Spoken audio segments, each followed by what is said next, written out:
Okay, so Halloween is super close, and this is a picture from my Creature series, and I'm taking you back to the original and I'm editing it again. Now, I edited this a year ago, so it's not going to be the same as what I ended up with last time.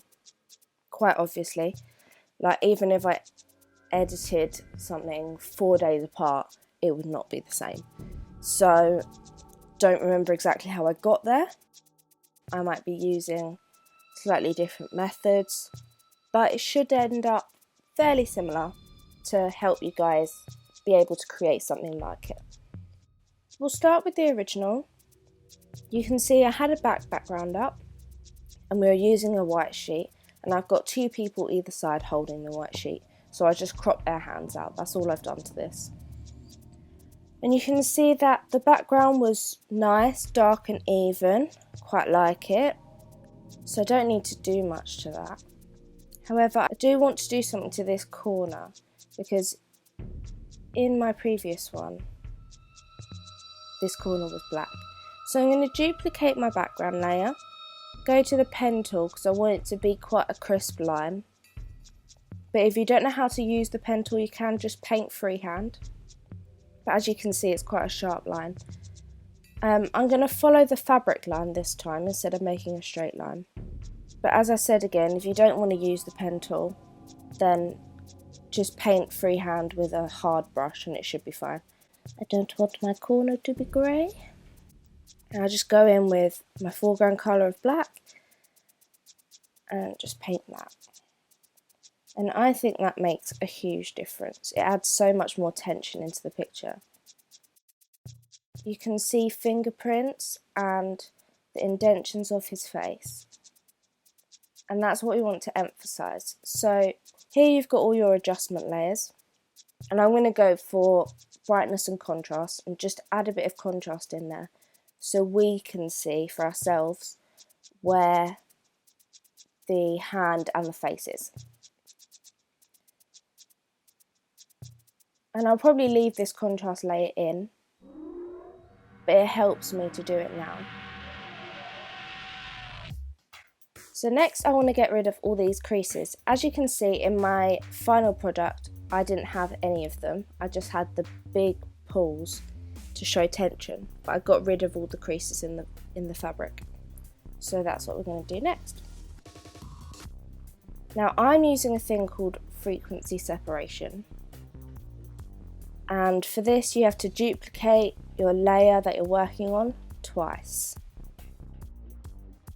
I'll group them so it's less confusing. So Command G, and I'll name the bottom one low and the top one high. I'll just rename this group so you know what's in it. If you haven't heard of frequency separation, not to worry. It's fairly simple, and if you don't want to try it, you can just use the spot healing brush on your working layer. Sorry, let me just unsee my frequency separation bit. But you can get bits like that. So it might take some time to actually get rid of everything, especially this one because we've got quite a lot to get rid of. You can use the healing brush or the clone tool, but for this one I think I'm going to use frequency separation. Now, it got rid of it fairly well. I think originally I might have used this, but now I prefer frequency separation. So just turn that group back on. With the low layer, if you go into filter and we'll go into noise, dust and scratches, and just move the radius up and down until you've got an effective blur. And it's basically like Gaussian blur, but slightly different.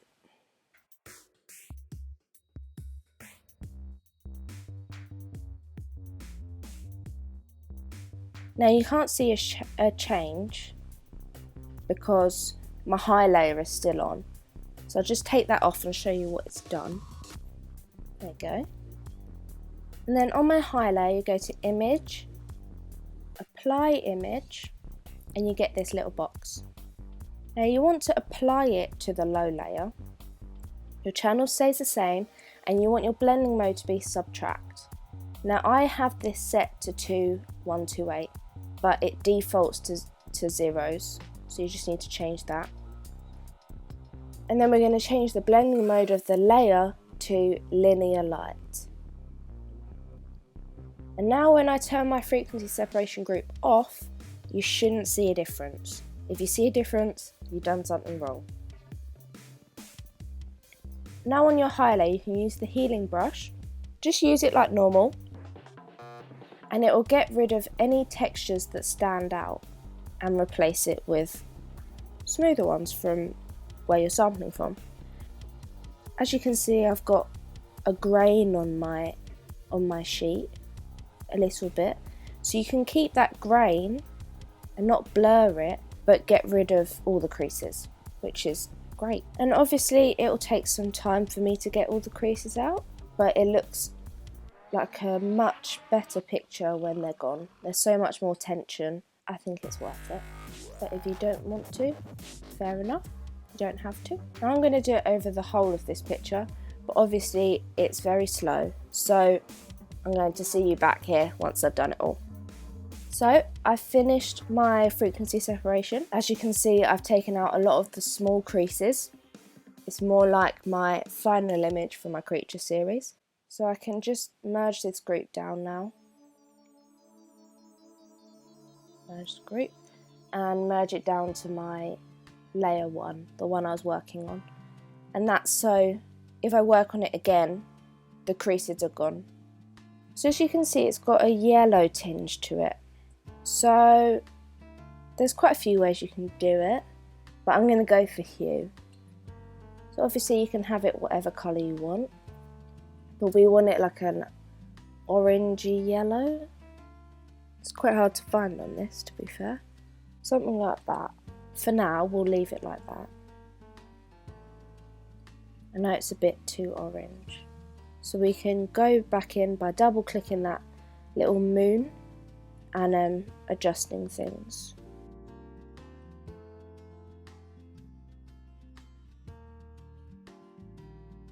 Sorry, double click the moon if you want to change things.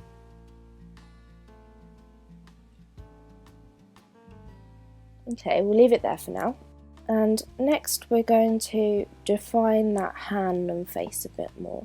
So on our layer 1, we're just going to go over to the dodge and burn tool. I'm keeping it simple for you guys.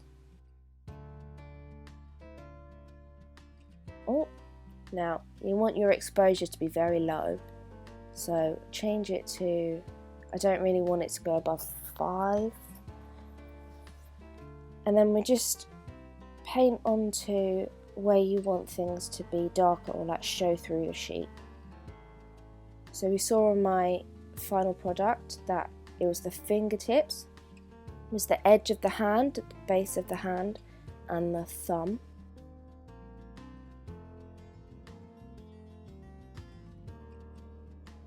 And you can do this as much or as, I think that's too much, you can do this as much or as little as you want. So if you want to make it stand out more, then go ahead. It's entirely up to you. I do a little bit of darkening for the eyes, but not much. It's just to give it the shape of a face. And obviously the mouth. Now I've decided to do it with a softer brush this time. Last time I did it with a very hard edge brush, but I think I'm going to try it with a softer brush this time, but it's completely up to you.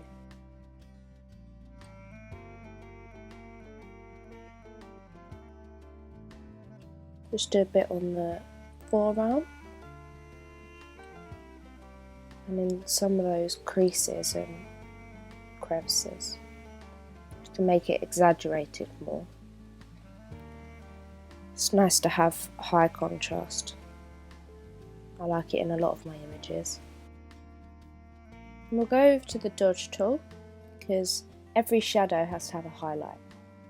So we'll highlight the other edge of the forearm and some bits of the hand, like the thumb and the base of the pinky. And also the nose to make it stand out a bit more, make that face shape a bit more obvious. So I'm just finding little bits that I want to stand up more.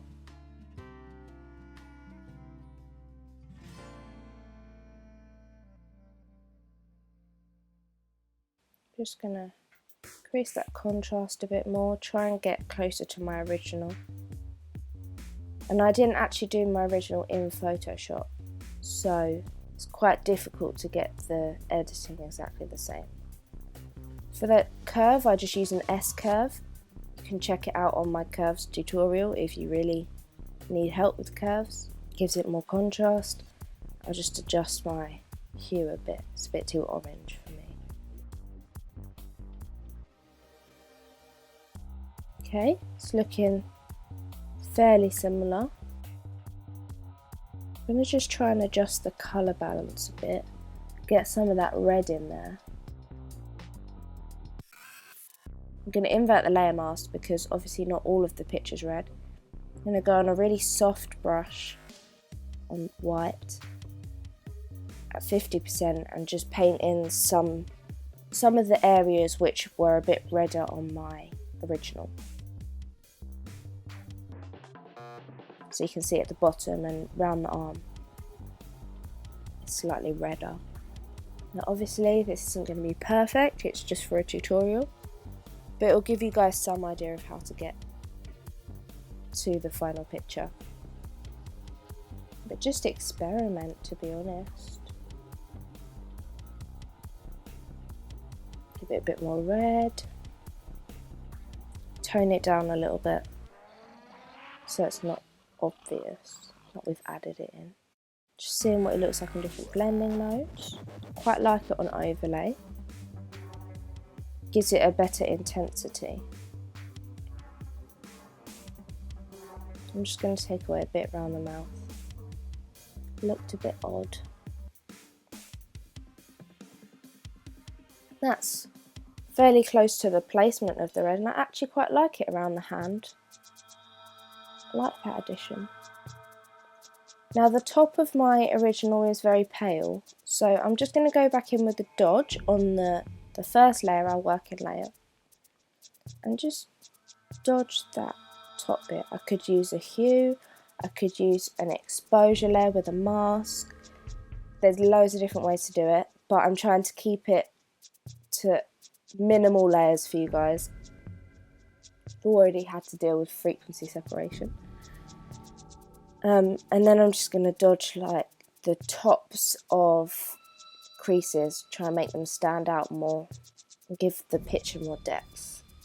Again, you don't have to do this step. If your creases are standing out well already, leave it as they are.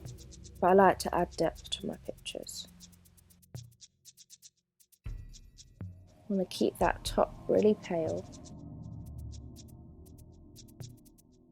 I think that's looking quite good. I'm going to rename these layers so you'll know what they are.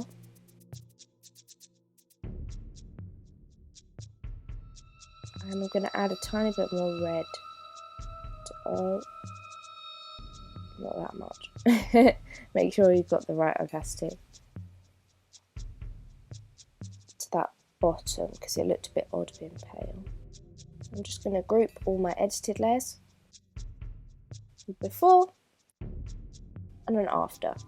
I think we've done quite a lot with that. Obviously it's not like my final product, but it's very close and the colours are in the right places and stuff. It's purely what day you edit on, what mood you're in. That depends on how it's going to turn out. But that's today's version and I'm quite happy with it. This was Freak Friday because obviously this month is Halloween. So you'll be seeing loads of bloody stuff, gory stuff in the next weeks until Halloween. It's my favourite holiday.